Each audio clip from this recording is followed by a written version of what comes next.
prendre conscience de la vie qui se projette au travers de son regard, de ses pensées, de ses émotions, des actes qui se posent. Je lis de ses pensées, de ses émotions, comme si ça nous appartenait. Mais c'est bien ça la projection.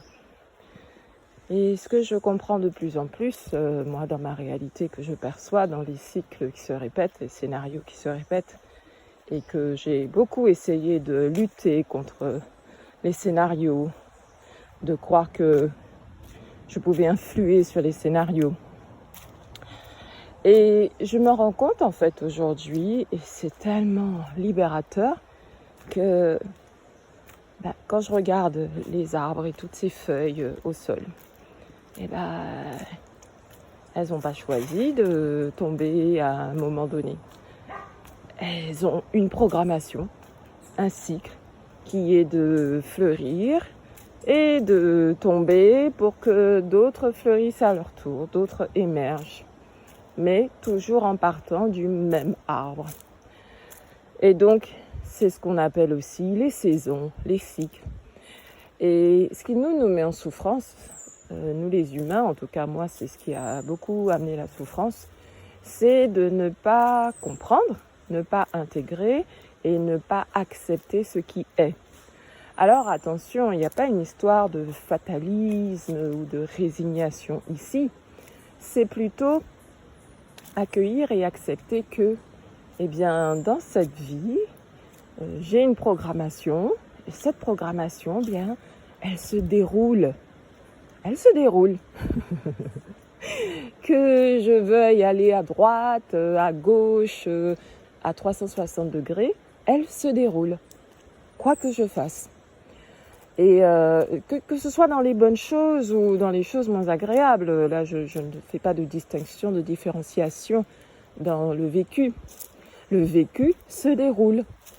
Et je suis spectatrice de ce vécu qui se déroule.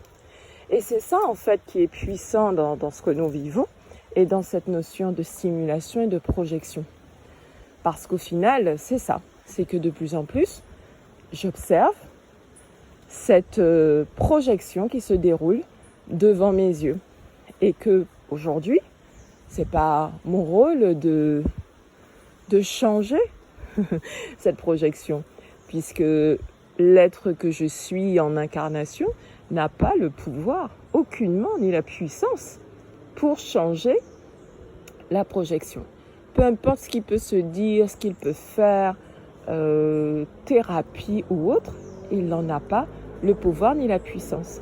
C'est, pour moi, à partir du moment où son essence émerge, donc ce qui est lui dans cet infini qui n'est ni spatial ni temporel, qui émerge en lui dans la corporalité, cette substance, j'ai envie de dire, cette substance de vie que je nomme la perfection vibrale unitaire, c'est cette perfection vibrale unitaire qui, lorsqu'elle émerge, commence à amener autre chose dans la projection, donc dans la programmation initialement mise en œuvre.